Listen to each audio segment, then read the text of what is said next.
Hey guys, so first of all, welcome to the channel. This is my first Gods Unchained video. And for this video, I will be sharing 5 games from my weekend rank using my zombie death deck. For the entirety of this video, I will be switching from English to Filipino often, but I will provide subtitles. So I hope you enjoy. For the first game, this is just a straightforward win against Agrowar.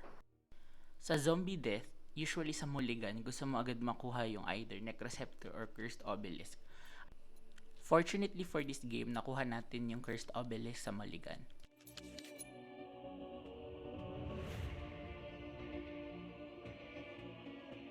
Best of luck.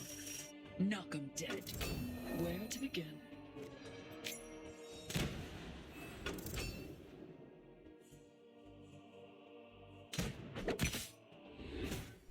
In this scenario, even though kaya nating patayin yung Tavern Brawler ng kalaban, we chose na ibaba yung Cursed Obelisk and mag-frenzy para makakuha tayo ng 2 more bodies sa board.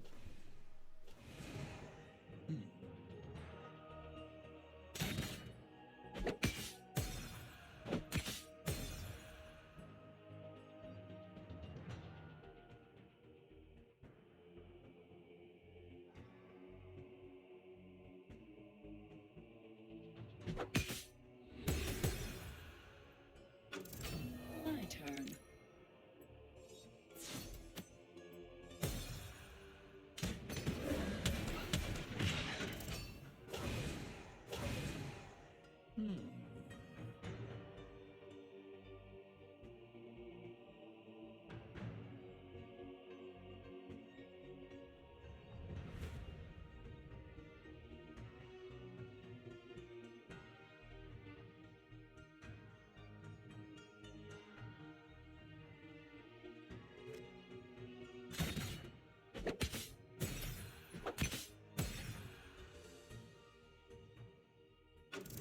The hour is mine.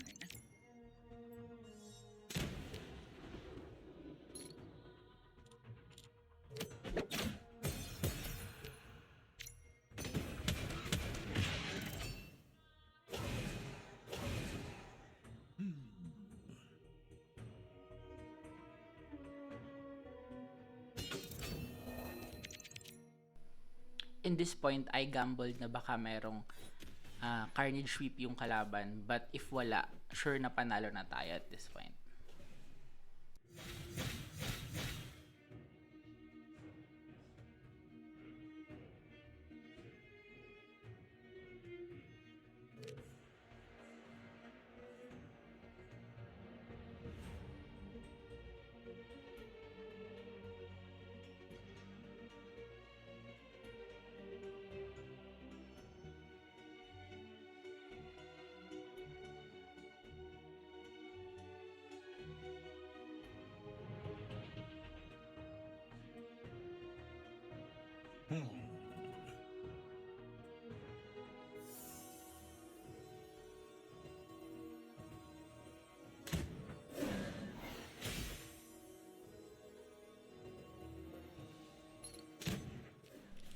Dito naman makikita natin kung gaano kalakas talaga yung Valkas Axe.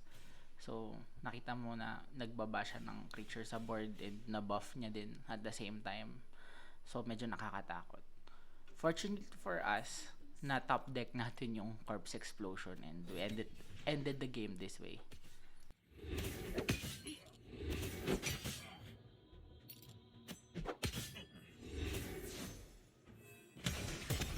That's enough for now.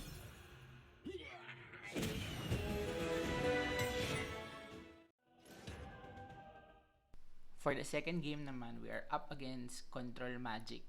So, this weekend rank, sobrang meta ng Magic. In this game, nanalo tayo, even though hindi natin nakuha from the mulligan or even from the draws, yung Curse Obelisk or Necroceptor.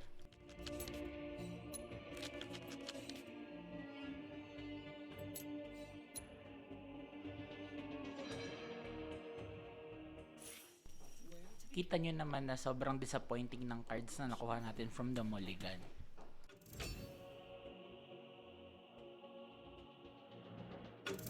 At last.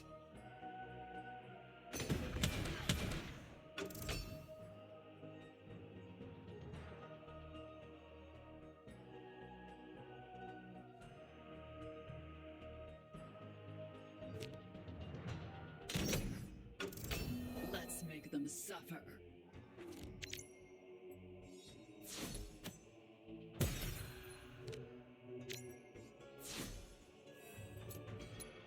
That's enough for now. Death is a disease, one that I plan to cure. The hour is mine. Grabe, turn 4 na tayo nakapagbaba ng una nating creature. An army of leftovers.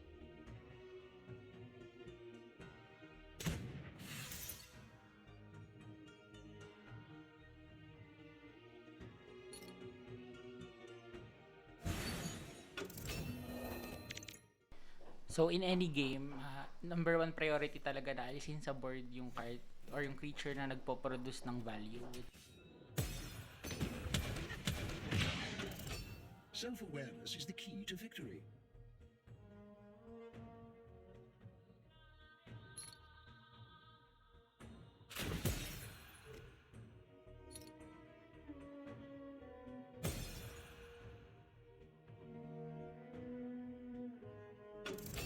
My turn. So at this point, it's really disappointing na wala pa rin tayong mababa sa board. And it's already turn 6.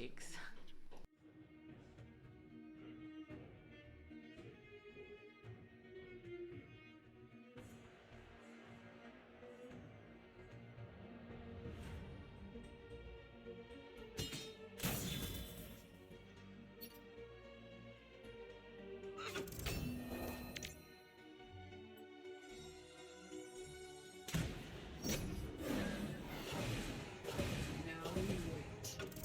I have seen your future. You die.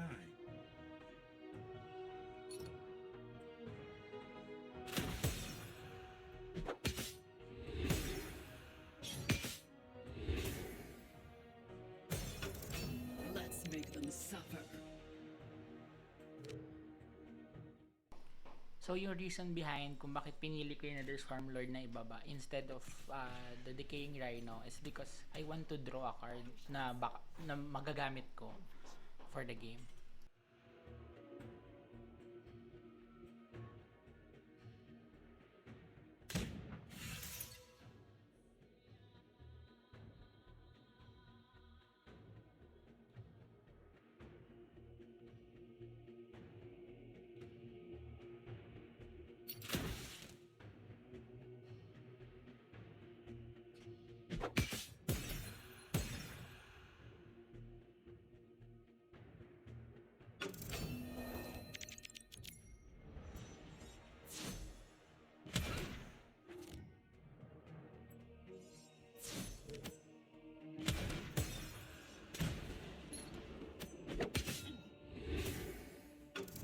You have no power here. So at this point, nagsa-start na magbaba ng creatures yung kalaban ko instead of removing my creatures sa board. So this is our advantage kasi ang dami nating removal na hindi niya alam.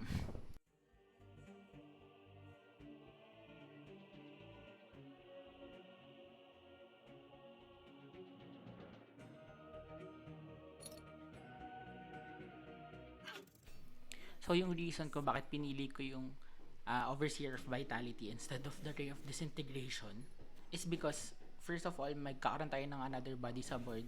Second, nire-reserve natin yung Ray of Disintegration sa mas threatening na creature ng kalaban like Hylian Elite or Ether Vanguard.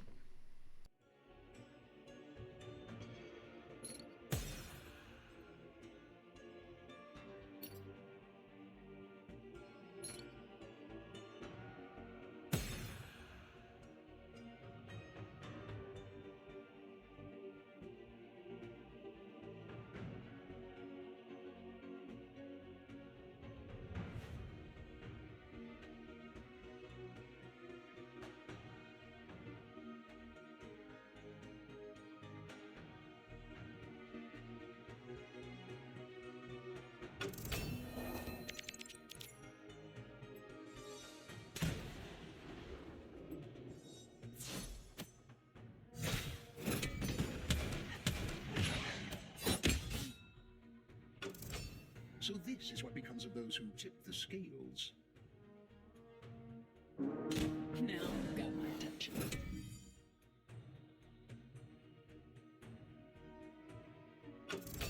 My turn.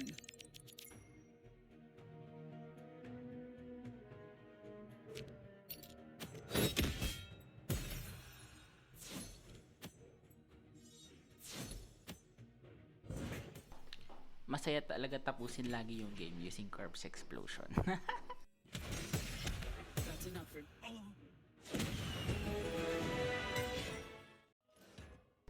So for our next game, we are up against another death user, which happens to be also using a zombie death. So let's see what happens.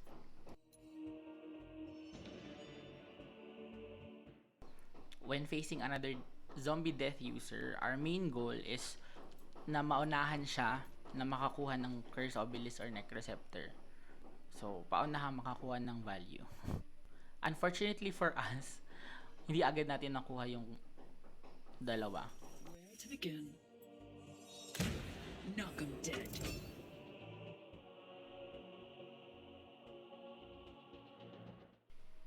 By the way, we can see that our opponent is using the Blood Ritual God Power instead of the Soul Burn that we are using. Actually, it's just preference. You can either use both, but for me, mas reliable yung Frenzy ng Soul Burn than using Blood Ritual and then doing face all the time.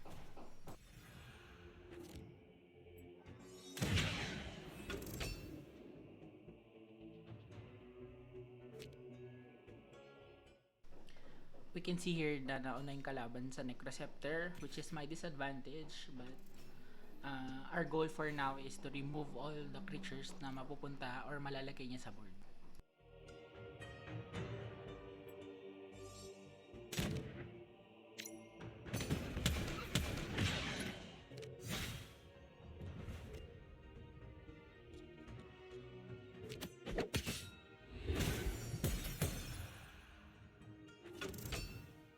I like the way you scream.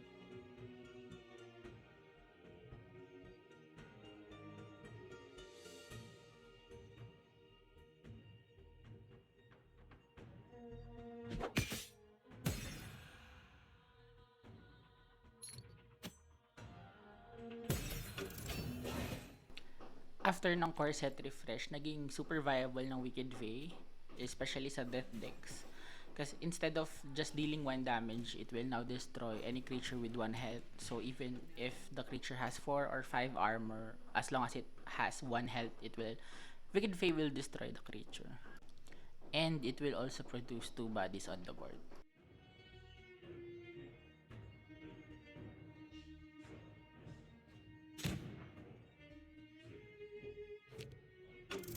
The hour is mine.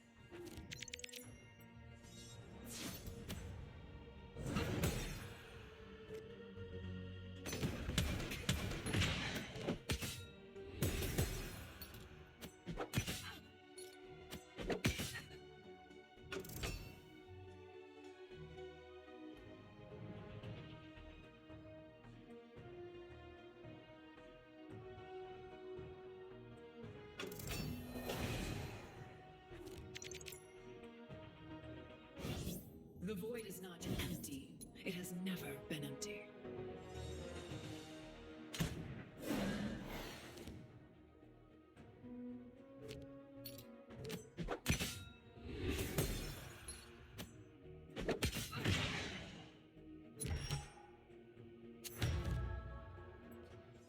Here we chose to buff Wicked Fae to save her from the Blood Ritual.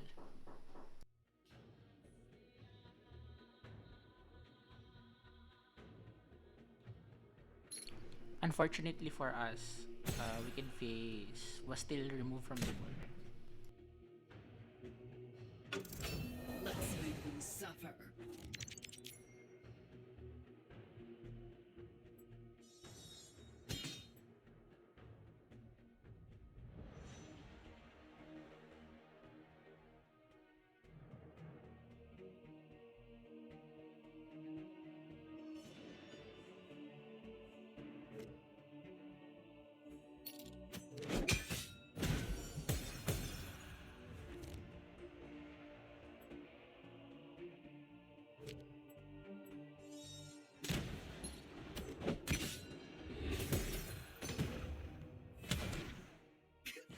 Not for now.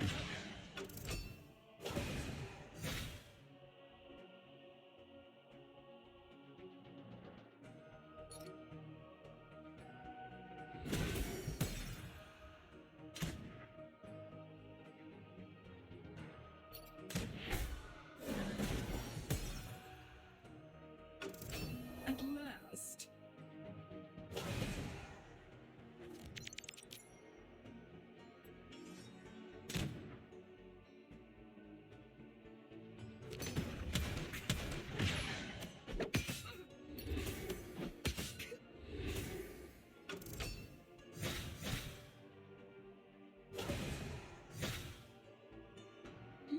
Hmm.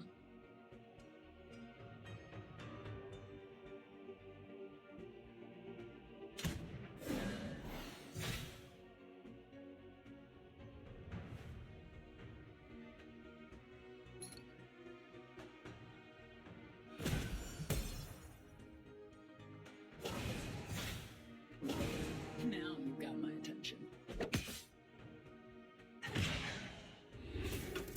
The hour is mine.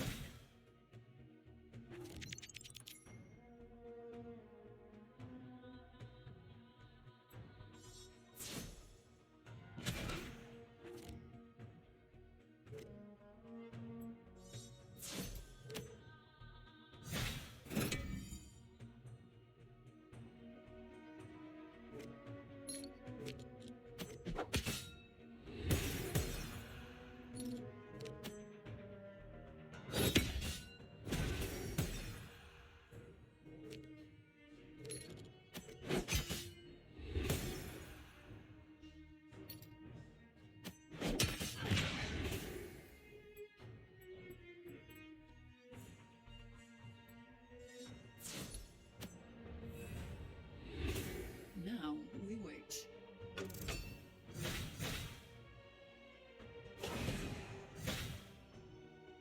Hmm.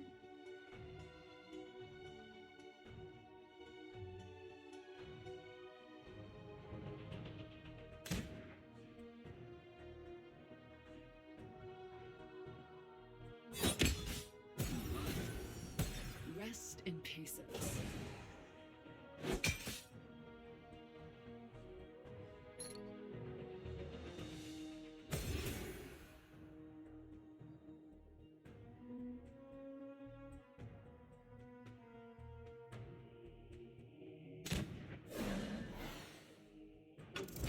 At last.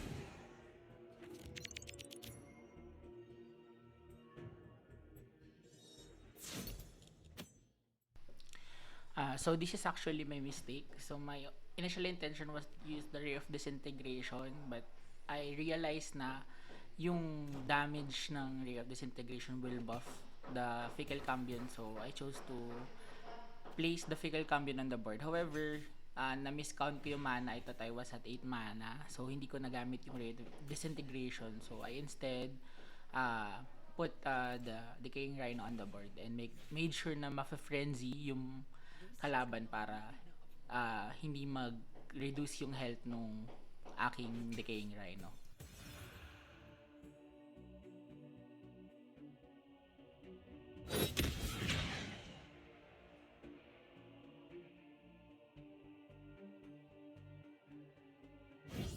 The dead hunger.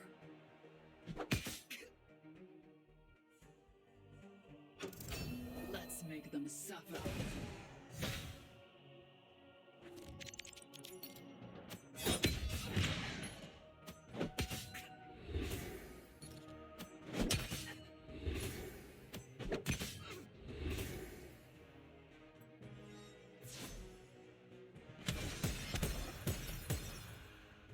Siguro naman at this point, alam niyo na ako ano yung favorite card ko sa deck ko.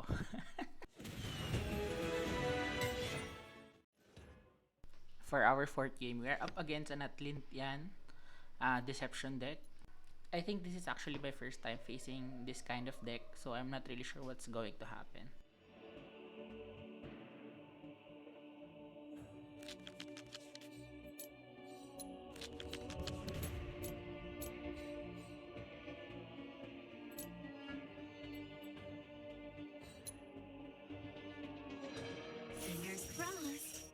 Knock 'em dead. So I made the right decision keeping the Blight Bomb on my hand. And on the next turn, we can just remove Orfeo from the board using the Wicked Fae.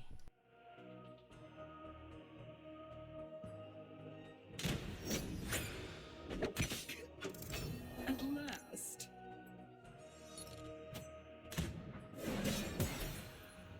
Patience.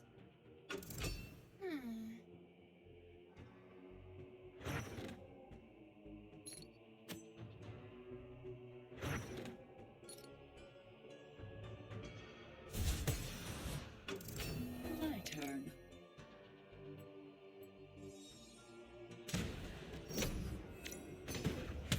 That's enough for now.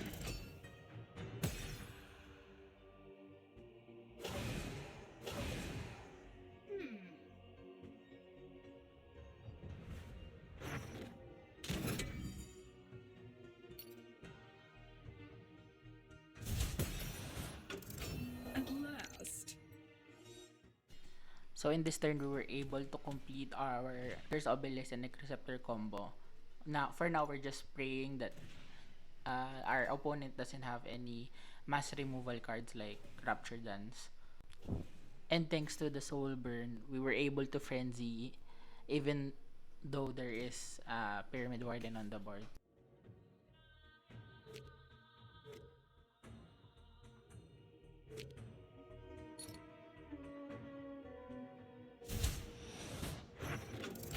Let's make them suffer.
The hour is mine.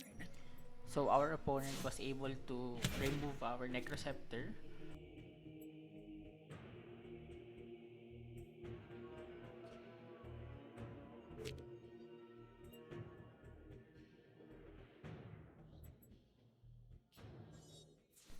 During this time, I don't really know what's running on my head.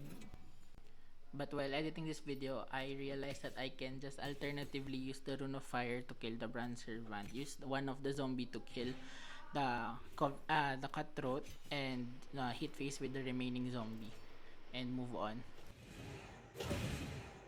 Finally, a challenge.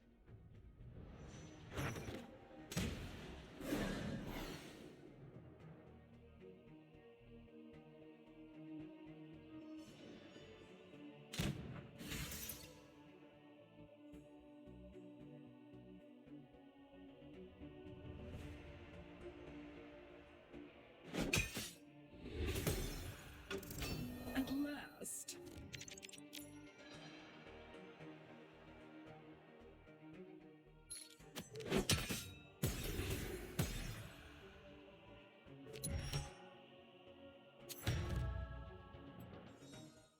Fortunately for us, in this turn we were able to remove the value generating card or creature, which is the Hollow.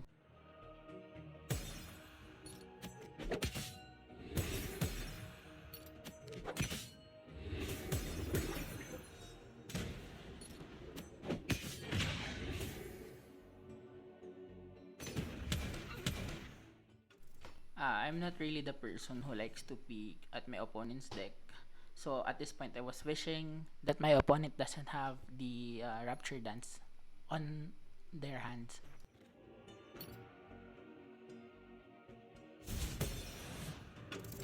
Let's make them suffer.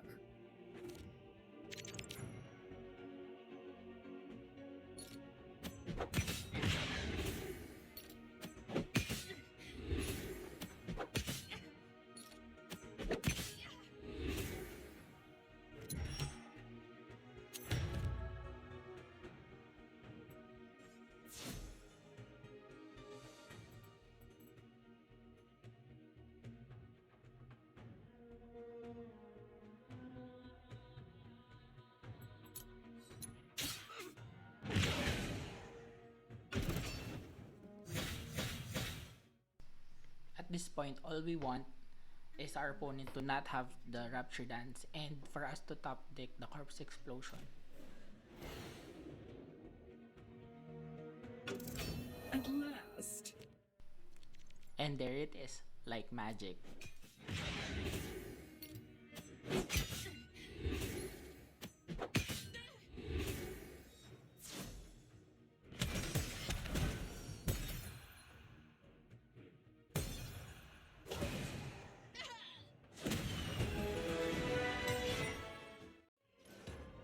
For the fifth and final game of this video, we are up against a nature deck which utilizes Amazon for control.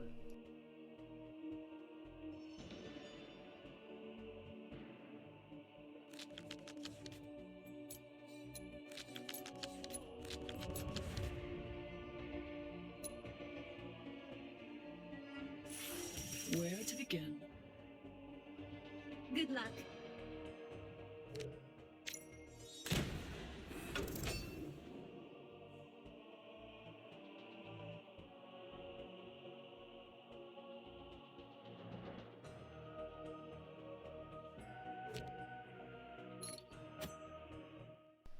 I'm not really sure why my opponent didn't use the Fey Flame Braid to remove the Voracious Fiend on the board.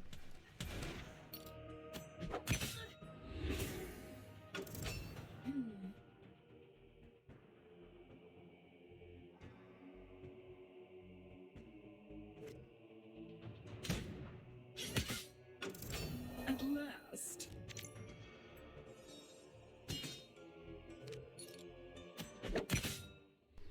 The Voracious Fiend on the board was confused, so we were not able to get Frenzy during this turn.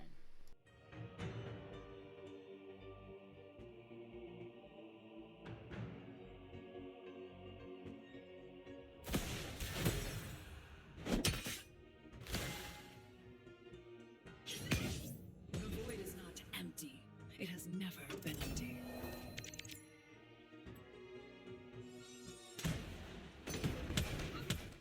The reason why I chose Voracious Fiend over the Fatal Cambion, even though I can buff it with Soul Burn, is because my opponent might have a Canopy Barrage on their hand.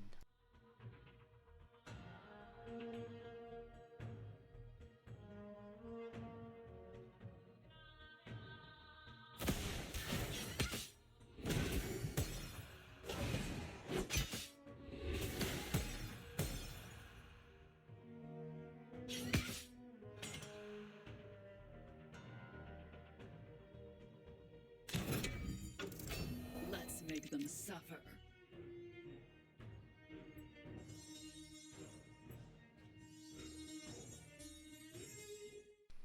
Pull the Strings is actually really fun to use, especially you can steal your opponent's good creatures from the void, like what I did in this game.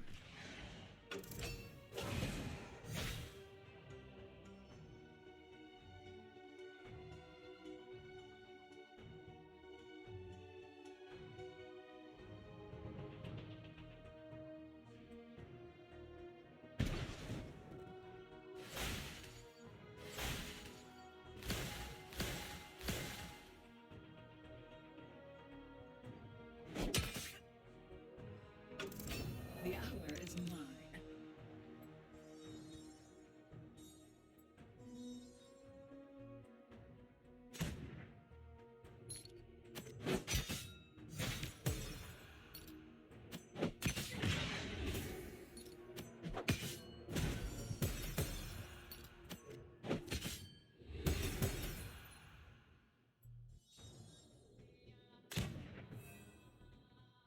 Now we wait.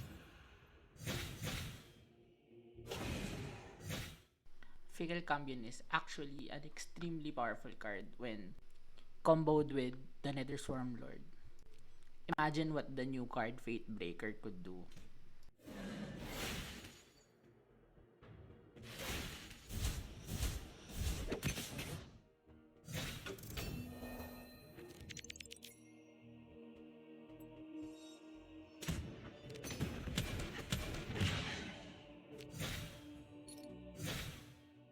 Maybe not.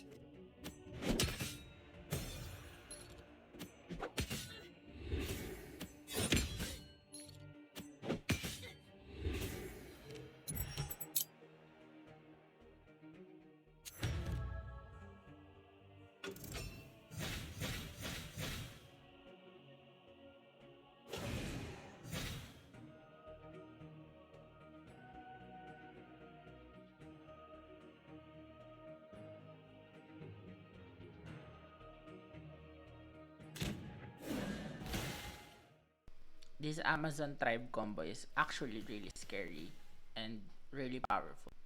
It almost cleared my board.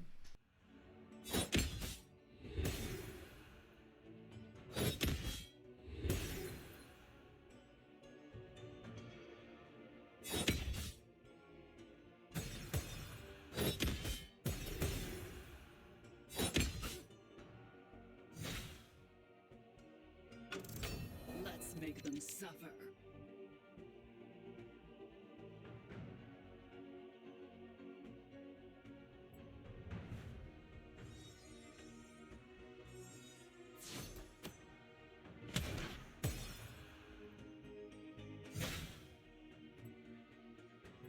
Heyo, so I actually missed a win right here.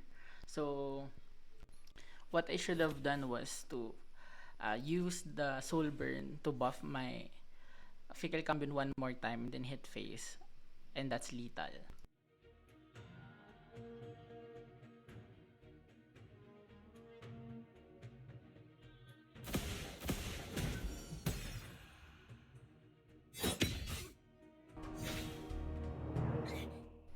Thankfully, I still managed to win even though I did that big mistake. So imagine if I did not. That would be very, very depressing. And that's the end of our 5 games for this video. If you made it up to this point, I want to thank you all. As for my final results, after my first 25 games of the weekend rank, I managed to bag 16 wins. Not stellar, but I am still happy with it. I hope you did well too. Since this is my first video, I want to give you some quick info about me. I am Jiwoo and I have been playing Gods Unchained since November last year. I am completely free to play, so all my cards are obtained solely from the rewards of the game itself, which I usually trade. Also, shout out to Mr. Whiskers from the Gods Unchained Philippines Discord server for reminding me to record this video, and shout out to my opponents, all such giving us great games. If you like this video and want to see more, don't hesitate to like and subscribe. And if you have any questions, concerns, or any feedback, feel free to leave a comment. See you again next time. Bye!